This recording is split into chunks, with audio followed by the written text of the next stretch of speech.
ఈ పౌరసత్వం సంపాదించుకోవడానికి ఎలిజిబిలిటీ ఏమిటంటే, 1 30 ఉన్నారు, 2 వెళ్ళిపోయి ఉన్నారు. భూలోకములో మనం ఉండి పరలోకాన్ని సంపాదించుకోవడానికి ఏమై ఉండాలి అని జ్ఞాపకం చేస్తా ఉన్నానంటే, మీరు 30 ఉండాలి. ఇంకొక మాట, మీరు వెలుగై.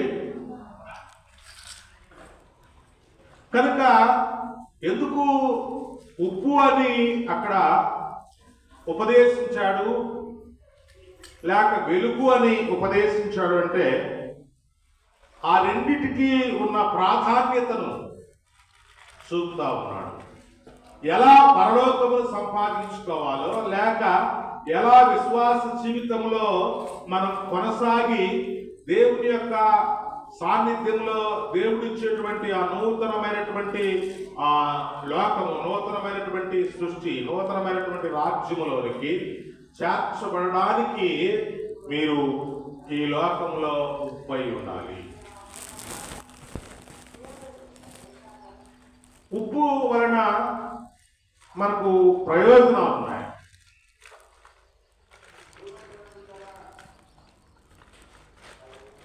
ఉప్పు రుచిని పుట్టిస్తుంది, రుచి.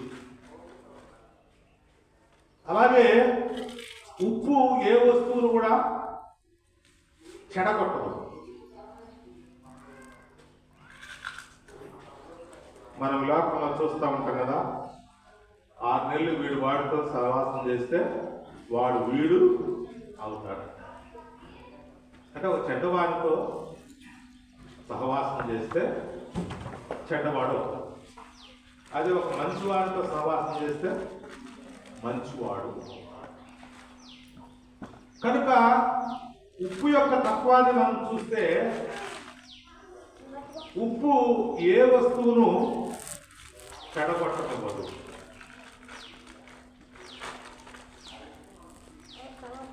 కనుక మీరు భూమి మీద నా నామందు జీవిస్తున్నటువంటి మీరు ఉప్పై ఉన్నారు అంటే, మీ వలన ఎవరు చెడిపోకూడదు.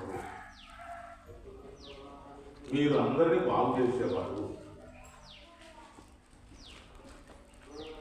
క్రైస్తవులుగా క్రీస్తునందు విశ్వాసం ఉంచినటువంటి మన వలన ఎవరు చెడిపోకూడదు, ఎవరు నష్టపోకూడదు.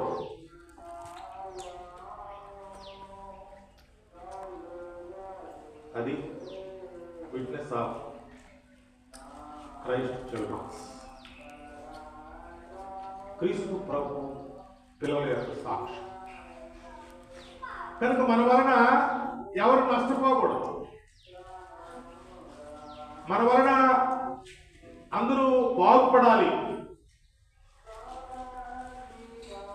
అందరి కొరకు మనం ప్రయాసపడాలి. అందరి అభివృద్ధి కొరకు ప్రయాసపడాలి. ఎందుకంటే దేవుడు లోకమును ఎంతో, దేవుడు ఎవరిని చెడగొట్టడానికి భూమి మీదకి రాలేదు.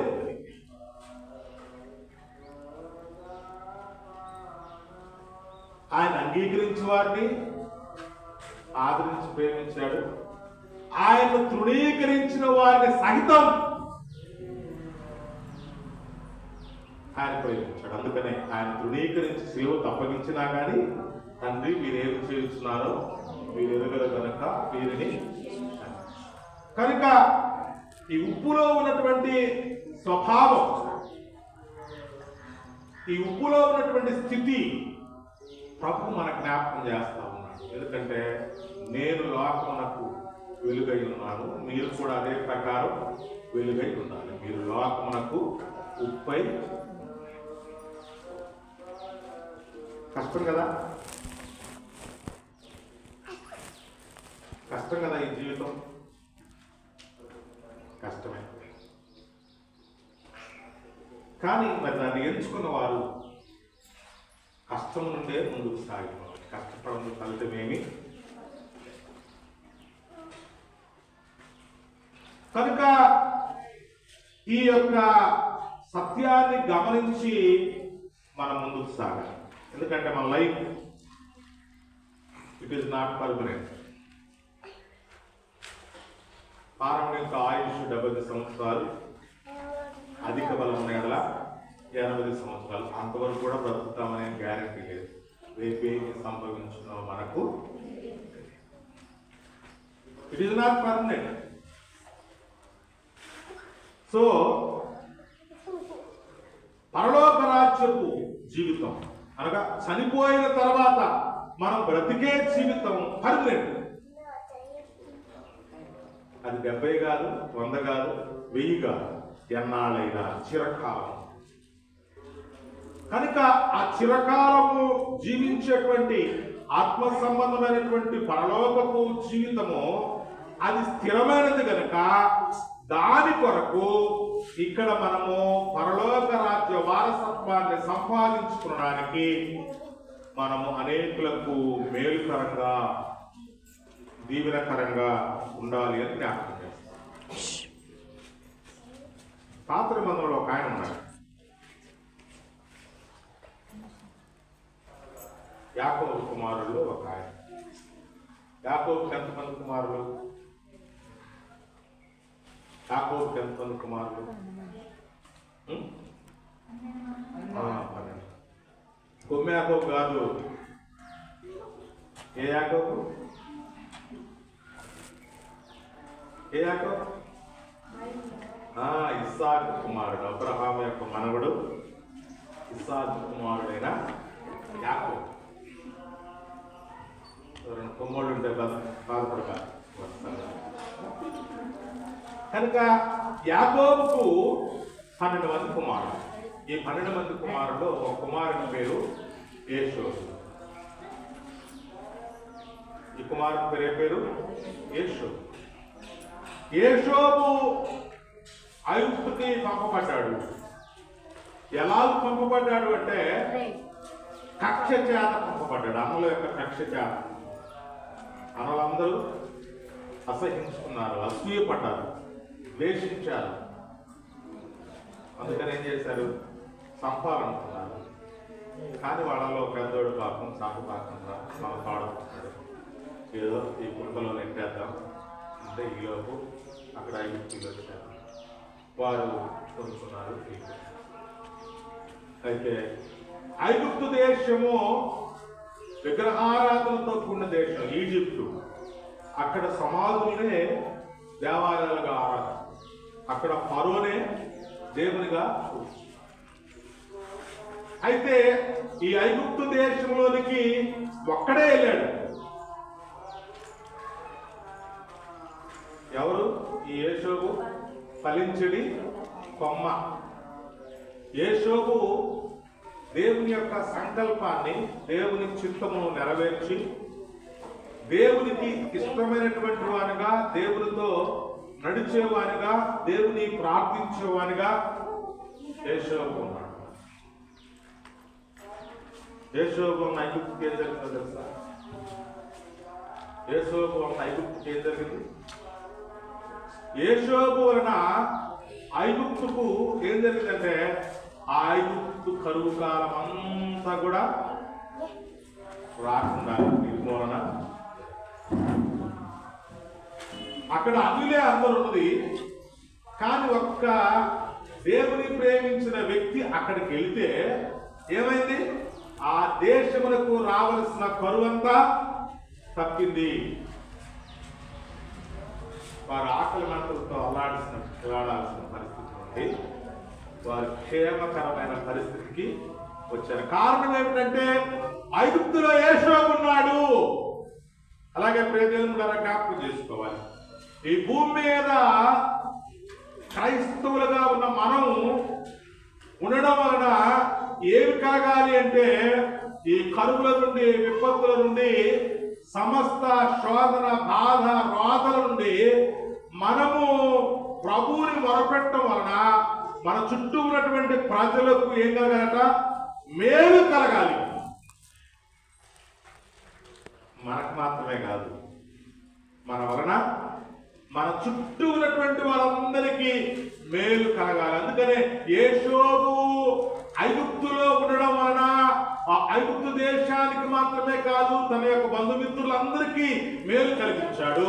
అలాగే మనము దేవునితో ఉండడం వలన మనం మాత్రమే కాదు, మన చుట్టుపక్కల వారికి కూడా మేలు కలిగించే వారముగా దేవుడు ఉంచుతాడు. అందుకని దినం చదవబడినటువంటి వాక్య భాగం యెషయా గ్రంథం 65వ అధ్యాయం 24వ వచనం ఒకసారి చదవండి. యెషయా గ్రంథం.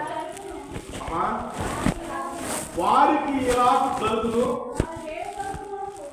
వారు వేడుకొనక మునుపు నేను ఉత్తరమిచ్చుదును, వారు మనవి చేయకుండా నేను ఆలకించదును. తోడేళ్లను గొర్రె పిల్లలను కలిసి మేయును, సింహము ఎత్తువలే గడ్డి తిరును, సర్పమునకు మన్ను ఆహారమగును. నా పరిశుద్ధ పర్వతములో అవి హాని అయినను నాశనమైనను చేయకుండా. చూడు, నా పరిశుద్ధ పర్వతములో హాని ఉండదు, నాశనము. చాలాసార్లు మనం భయపడతా ఉంటాం, కానీ జ్ఞాపకం చేస్తూ ఉన్నాడు. దేవుని వైపు మనం మనసు పెట్టినప్పుడు, దేవుని యొక్క కట్టడలను నియమాలను మనం గైకొంటూ ఉన్నప్పుడు అక్కడ ఏముండదట? నాశనం ఉండదట, హాని. అందుకనే దావీదు భక్తుడు అంటాడు, గాఢాంధకారపు లోయలో నేను సంచరించినను ఏ అపాయములకు భయపడను, నీవు నాకు తోడైందువు, నీ దుడ్డుగరయు నీ దండమును నన్ను ఆదరించు. దేవుని ఆశ్రయించడం వలన, దేవుని విశ్వసించడం వలన కలిగే ఆదరణ అంత గొప్పది. అయితే జ్ఞాపకం చేసుకోవాలి, వాక్యమును నమ్మినప్పుడు దీనిలో ఉన్నటువంటి ఆ శక్తిని మనం చూస్తాం. వాక్యమును నమ్మాలి. ఈ వాక్యమును వినాలి. వినడం మాత్రమే కాదు, దాన్ని ఏం చేయాలట? నమ్మాలి. ఎట్లా వినాలి వాక్యాన్ని? ఎట్లా వినాలి? శ్రద్ధగా. మనం శ్రద్ధగా వింటాం కదా. కొన్నిసార్లు పత్తి చేతికి వెళ్ళాము, ఆ పత్తి చేలో అందరూ పత్తి తీస్తాము. ఓ 10 మంది వెళ్ళాము, ఒకిద్దరు ముసుగు పెట్టుకున్నారు. వాళ్ళు ఎవరి గురించో మాట్లాడుతున్నారు. 8 మంది ఏం చేస్తారు? గేమ్ మాట్లాడతారు. సో అక్కడే పెడతారు. ఇంకా ఇది పట్టలేదు, కొద్దిగా పెద్దలు చేసుకోవాలి కదా. ఆ మాటలు వినడానికి కాదు శ్రద్ధగా పెట్టాల్సింది. ఆ మాటలు వినడానికి, ఆ మాటల వలన ఏం కలుగుద్ది? మనసు బాధ కలుగుద్ది, రోదన కలుగుద్ది. విన్నందుకు ఎవరో ఒక ఆమె చెప్తుంది, నీ గురించి మాట్లాడుకుంటున్నారు పుల్లమ్మ ఎల్లమ్మ. నా మార్పుదైతే ఇదిగో ఆ మార్పు కూడా పక్కనే ఉంది, ఆమె కూడా ఉన్నది. సాక్ష్యం చెప్పాలి, నిజమని చెప్పాలి, గొడవలు కావాలి. కనుక ఆ మాటలు శ్రద్ధగా వినడం కాదు, కానీ దేవుని మాటలు నువ్వు శ్రద్ధగా విన్నట్లయితే అవి నీ హృదయములో సంతోషాన్ని, ఉత్సాహాన్ని ఇస్తాయి. అందుకని అంటాడు, వినుట వలన విశ్వాసం కలుగును. కనుక దేవుని వాక్యమును వినుటకు శ్రద్ధ వహించాలి. ఎప్పుడైతే దేవుని వాక్యం వినడానికి శ్రద్ధ వహిస్తామో, అక్కడ పౌలు గారు బోధిస్తా ఉన్నప్పుడట ఆ లూదియమ్మ ఏం చేసిందట? ఆ మాటలు వింటా ఉంటే ఆమె హృదయము తెరవబడిందట. ఆ మాటలు వింటా ఉంటే ఆమె హృదయము. అలాగే ప్రియ దేవుడు, సమరయ స్త్రీ ఆ బావి దగ్గర ప్రభుతో ముచ్చటిస్తా ఉంటే, ప్రభుతో మాట్లాడుతూ ఉంటే ఆత్మీయ సత్యాలు ఆమె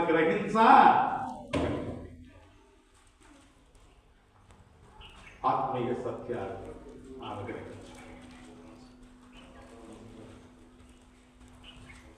కనుక ప్రియ దేవుని గారా, దేవుని మాటలు ఎంతో సత్యమైనవి. అవి మనము ఎంత శ్రద్ధతో వినగలిగితే అంత గొప్ప జీవితంలోనికి మనం వెళ్ళగలుగుతాం.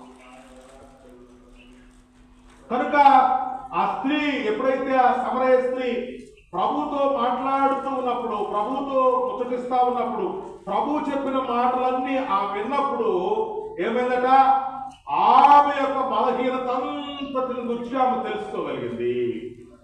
వెంటనే ఆమె ప్రభు యొక్క ఉన్నతమైనటువంటి రక్షణలో ఆమె పాత్రురాలుగా నిలిచింది. ఆయన ఇచ్చే జీవపు నీళ్ల కొరకు ఆమె ఆశపడింది. ఆమె ఇచ్చే జీవాహారం కొరకు ఆమె సిద్ధపడింది. ఈ రోజులో జ్ఞాపకం చేసుకోవాలి, మన ఎంతవరకు దేవుడు మనకిచ్చేటువంటి జీవాహారం కొరకు మనం ఆసక్తితో ఆశతో సిద్ధపడతా ఉన్నాం.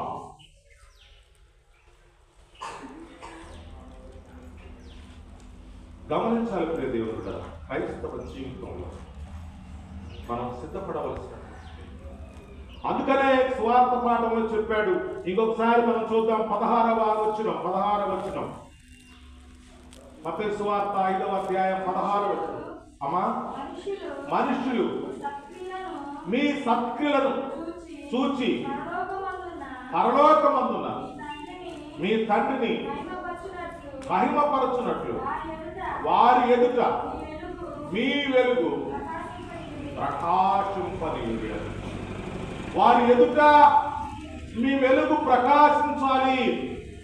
ఎలా మన వెలుగు ప్రకాశించబడుతుందంటే సత్క్రియలు చేయడం.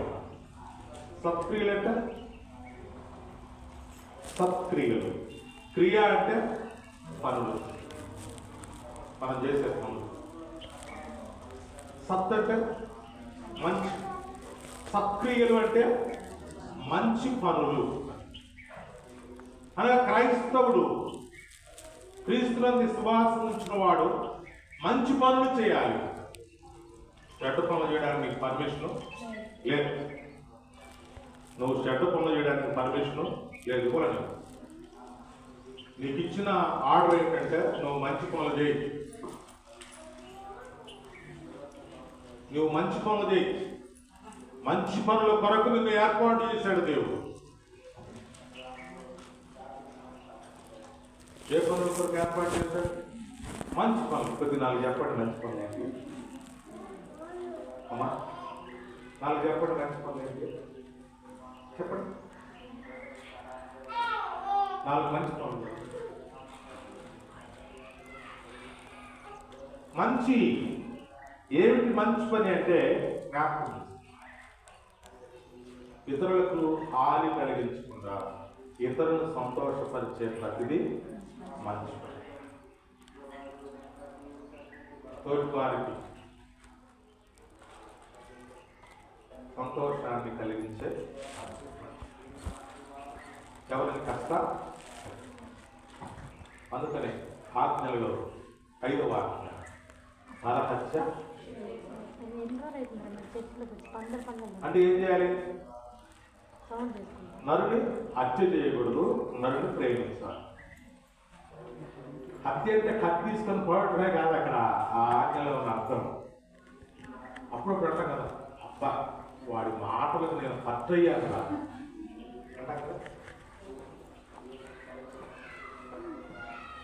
కనుక మాటలు, మృదువైన మాటలు, మాటలతోనే మనుషులను చంపుతారు. కనుక ఇక్కడ ఏంటంటే మన మాటలు మృదువైనవిగా ఉండాలి. ఇది మంచి.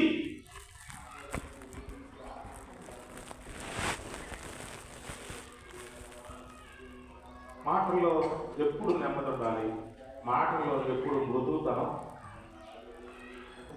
మృదువైన మాట ఏం చేస్తాడు అక్కడ? కోపమును. మృదువైన మాట ఎంత కోపం ఉన్నాడైనా కానీ కూల్ చేస్తాడు. కనుక ఏమి నేర్చుకోవాలి మనం? నేను తగ్గుతురండి బాగా దానివల్ల ప్రయోజనం. కనుక ఏం చేయాలట? మృదువైన భాష నేర్చుకోవాలి. కుటుంబంలో కావచ్చు, సమాజంలో కావచ్చు, ఉద్యోగం చేసే కావచ్చు, ఎక్కడైనా మనం నేర్చుకోవలసినటువంటిది ఏమిటంటే మృదువైన మాట. మృదువైన మాట కోపమును చల్లార్చును. ఇది మంచి పని అండి. అందుకని అంటారు కదా, నోటి ఊరంతా అది ఇప్పటి నుంచి ప్రాక్టీస్ చేయండి. మనం మాట్లాడే మాటలు ఎయ్యి మృదువైన మాటలు, ఎయ్యి ఘాటైన మాటలు, ఎయ్యి మనకు మేలైన మాటలు, ఎయ్యి మేలుగైన మాటలు. మీరు పరిశీలించుకొని అధ్యాయాన్ని చేస్తే మృదువైన మాటలు మీరు నేర్చుకుంటే దాని వలన జీవితంలో మీకు మేలు. ప్రియ దేవుని బిడ్డలారా, ఏమిటి మంచి? ఒకసారి కీర్తన గ్రంథం 98వ కీర్తన చదవండి, మొదటి వచనం. అసలు మంచి ఏంటి ఈ భూమి మీద? ఏం చేయాలి మంచి అంటే? యెహోవా